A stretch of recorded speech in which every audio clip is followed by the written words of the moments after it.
Bonjour les 6e, bienvenue dans ce cours d'art plastique en vidéo. Bienvenue chez moi, dans mon bureau, où on va essayer un petit peu de travailler ensemble.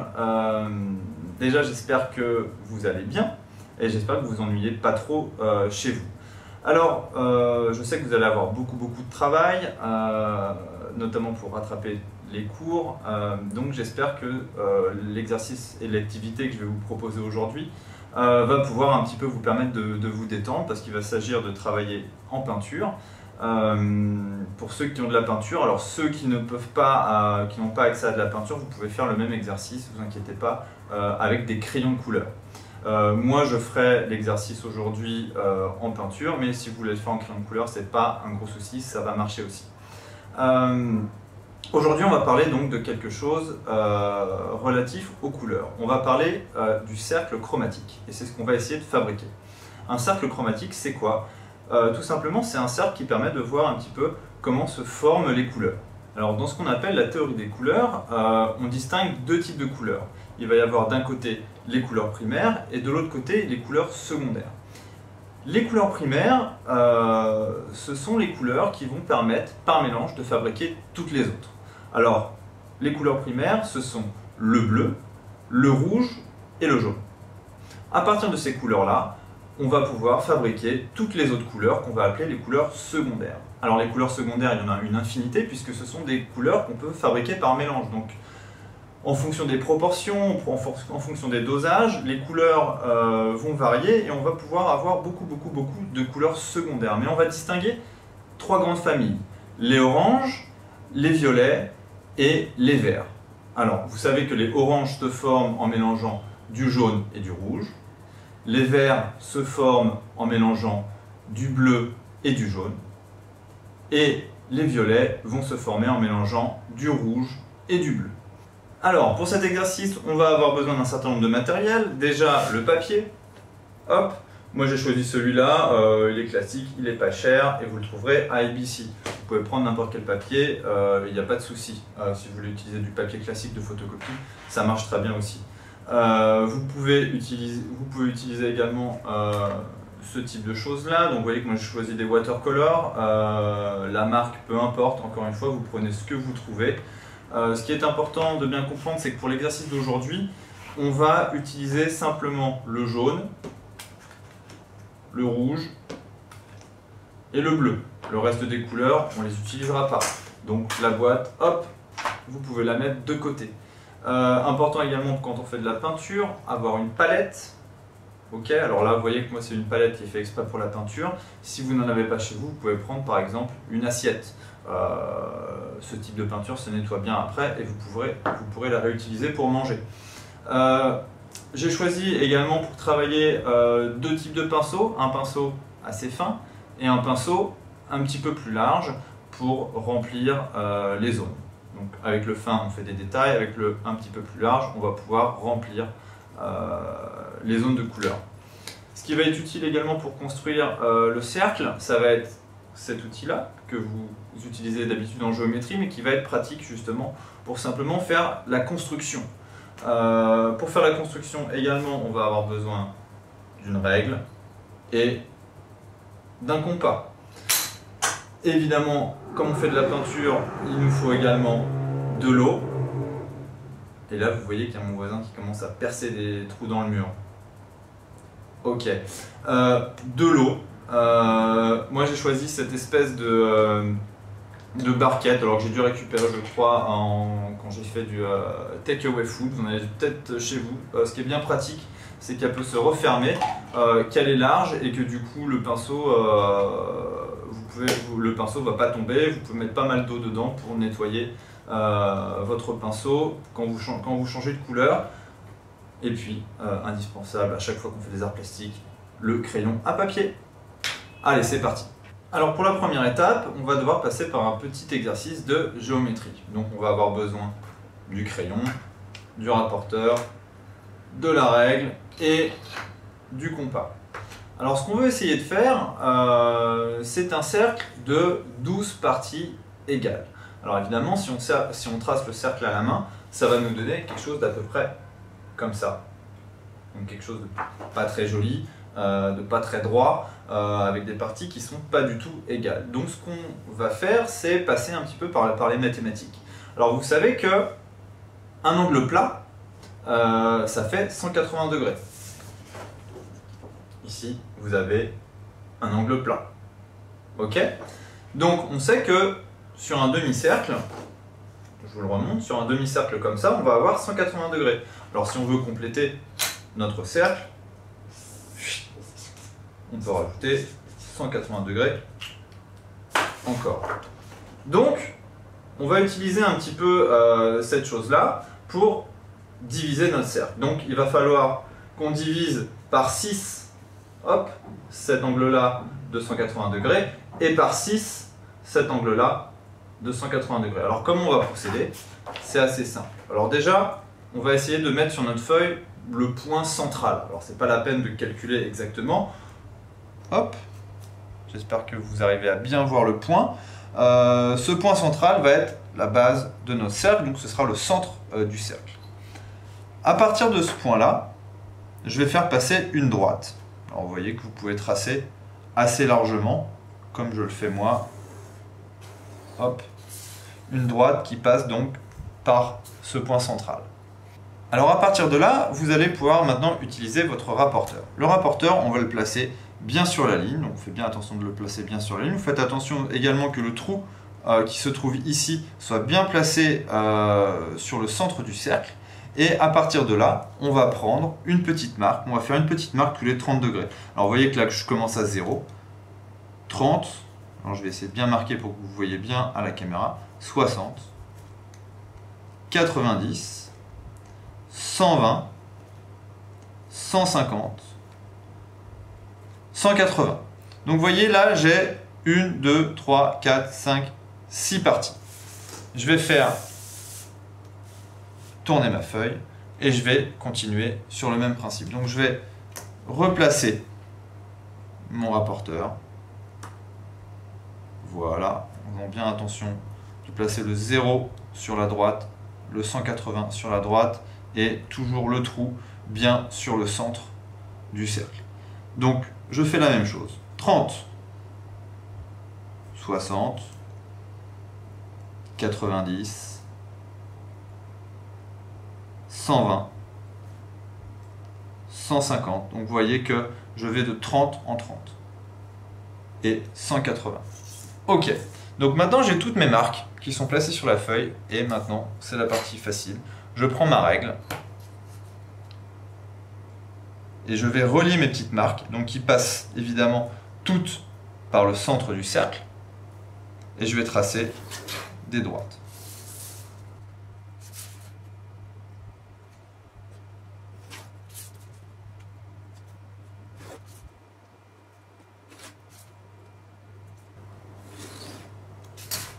Voilà, j'ai tracé toutes mes droites, alors vous voyez que ça fait pour l'instant une étoile, et maintenant ce que je vais faire c'est que je vais former le cercle et donc je vais utiliser le compas. Alors le compas, je vais le placer évidemment sur mon point central que j'avais marqué depuis le début. Je vais essayer de faire un cercle qui ne dépasse pas de la feuille, mais suffisamment large pour me laisser de la place pour avoir des zones qui me permettront de peindre. Voilà. Et je vais faire un plus petit cercle au milieu. Donc vous voyez que je reste au milieu, je réduis mon compas. Et je vais retracer un plus petit cercle au milieu. Alors, le petit cercle au milieu, il va nous servir à quoi? Je vais vous l'expliquer tout de suite. En fait, on va effacer les lignes à l'intérieur de ce cercle-là. Tout simplement pourquoi? Parce que si on devait peindre en fait jusqu'à l'intérieur là où toutes les lignes se rejoignent, ce serait extrêmement compliqué. Et puis c'est pas le but de l'exercice. Le but de l'exercice c'est vraiment de fabriquer des couleurs. Donc, hop, tout ça on peut l'enlever. Ok, donc ça on le peindra pas et on peindra simplement les cases donc qui sont ici. Alors après évidemment vous pouvez un petit peu nettoyer votre cercle. Vous voyez que là les droites elles dépassent. Je vous laisse faire comme vous voulez. Moi je nettoie un petit peu. Hop. Très rapidement, très rapidement, très rapidement. Et voilà, j'ai tracé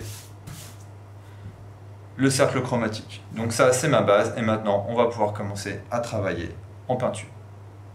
Pour commencer la deuxième étape, moi, ce que je vous propose de faire, c'est déjà travailler uniquement avec les couleurs primaires. Donc on va placer le rouge, le bleu et le jaune sur notre cercle. Alors pour ce faire, vous voyez que moi, j'ai préparé déjà un petit peu de chacune des peintures dans ma palette. Alors vous voyez que j'ai mis un tout petit peu à chaque fois. Hop, je vous montre, un tout petit peu de peinture. Il y a un peu besoin de trop. Je vous propose quand même de l'économiser parce que sinon ça va, vous allez en avoir besoin pour faire les mélanges. Donc pour chaque case, il n'y a pas besoin de beaucoup de peinture. Donc vous voyez que j'ai préparé mon rouge, mon bleu, mon jaune. Avec ces couleurs-là, ce qui est important de faire, c'est de bien mouiller son pinceau. Hop, et après, vous l'égouttez un petit peu sur le bord, et puis vous mélangez un petit peu d'eau dans la peinture. Alors, je vais commencer à placer le rouge.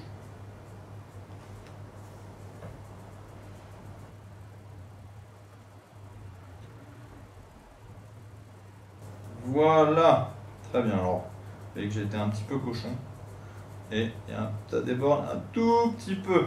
Ok. Donc, vous voyez que là, ma zone est très très bien remplie. Hop, vous voyez peut-être mieux comme ça. Alors maintenant que j'ai posé mon rouge, je vais poser les deux autres couleurs primaires, c'est-à-dire le bleu et le jaune. Donc pensez bien à nettoyer bien vos pinceaux à fond. Ok. À cette étape-là, vous pouvez par exemple changer d'eau. Ça évitera qu'il y ait un petit peu de rouge qui se mette dans le jaune ou dans le bleu. Je vais placer donc mes trois couleurs primaires sur le cercle.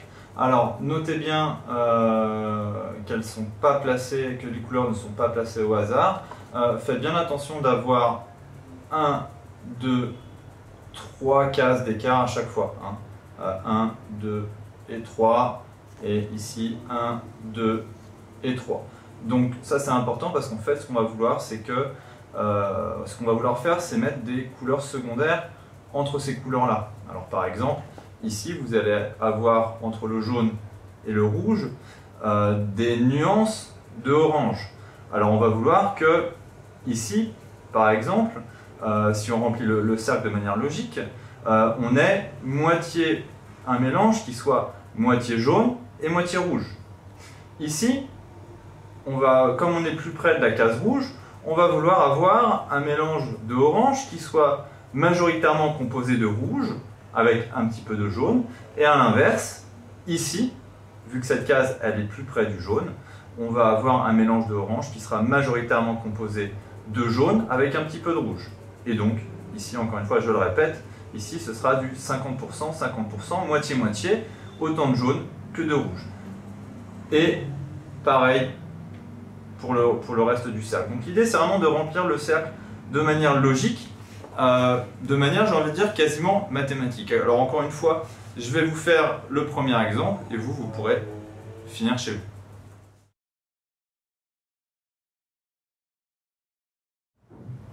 J'ai fait n'importe quoi. Les profs peuvent se tromper aussi. Et là, je suis allé beaucoup trop vite. J'ai pas réfléchi.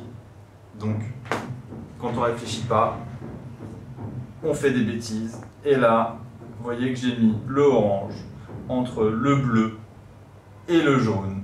Alors que normalement, entre le jaune et le bleu, il devrait y avoir du vert. Donc ça aurait dû se retrouver là. Mais comme j'étais un petit peu stressé, parce qu'il y a la caméra, parce qu'il y a plein de trucs, et ben voilà, je ne me suis pas concentré assez et j'ai fait une bêtise. Et quand on fait des bêtises, il faut tout recommencer.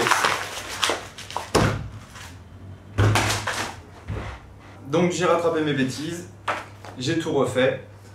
Alors vous voyez bien que là maintenant c'est rempli de manière logique. Donc on a les oranges, les couleurs secondaires, donc les oranges, qui viennent bien s'intégrer entre le rouge et le jaune.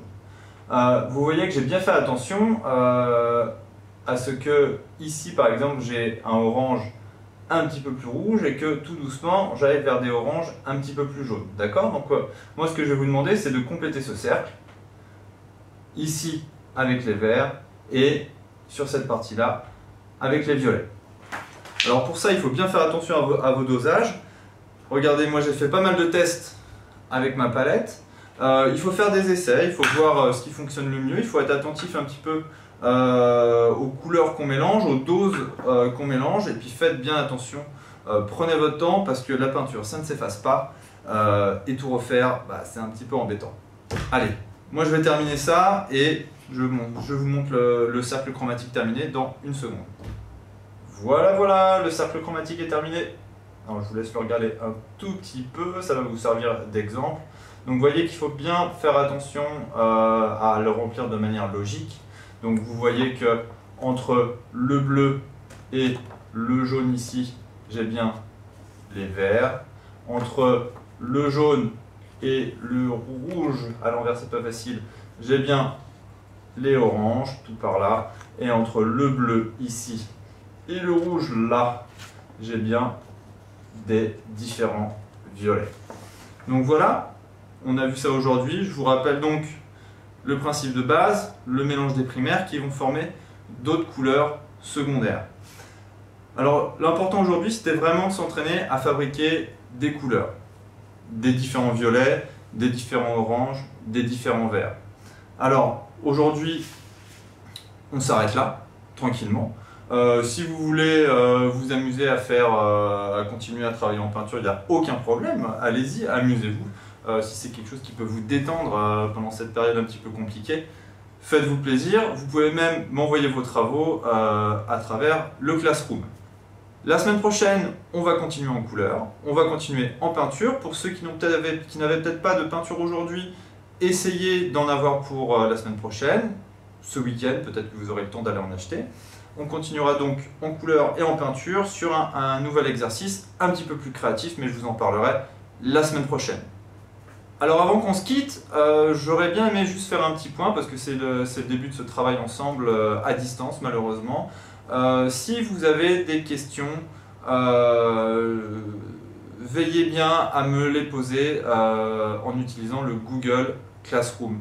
Vous avez la possibilité avec Google Classroom de me poser des questions dans les commentaires. C'est beaucoup plus facile pour moi pour vous répondre à travers ce système-là. Donc s'il vous plaît, utilisez les commentaires dans Google Classroom pour me poser des questions, pour me faire des remarques, pour me dire peut-être comment améliorer cette vidéo, parce que c'était la première pour moi aujourd'hui, c'était un petit peu compliqué. Ah oui, j'ai noté aussi que je dis beaucoup tout le temps. Donc je vais essayer de me calmer sur les je vais essayer de moins en faire. C'est des tics de langage, donc c'est dur à s'en débarrasser. Donc privilégiez Google Classroom, les commentaires pour communiquer avec moi. Évitez de m'envoyer des choses via Gmail, parce que les mails, on en reçoit énormément et c'est très compliqué de répondre individuellement à chaque email. Et quand vous posez une question aussi sur Google Classroom, le gros avantage, c'est que tout le monde voit votre question.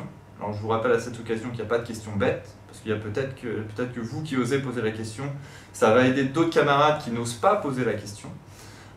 Et moi, ça va me permettre de répondre du coup à tout le monde. Hein, tout le monde voit votre question et donc moi je peux répondre à tout le monde et c'est bien plus facile pour qu'on avance tous ensemble à la même vitesse. Je ferai peut-être d'ailleurs des réponses aux questions en vidéo, ça peut être rigolo, je sais pas. Alors peut-être j'écrirai des commentaires, peut-être que je ferai une vidéo. En tout cas, essayez également d'être patient quand vous posez une question sur Classroom. J'essaie de consacrer du temps à ces réponses-là. En tout cas, soyez patient, je répondrai à vos questions. Alors voilà, cette vidéo est terminée. J'espère que ça vous a plu. C'était assez rigolo à faire pour moi. J'espère que ça vous amusera également de faire ce petit travail pratique, cette petite activité proposée aujourd'hui. Donc je vous dis au revoir. Et moi, la dernière chose que je vais faire, maintenant que j'ai les mains très très sales, je vais prendre mon savon et je vais aller me laver les mains. Ciao à tous.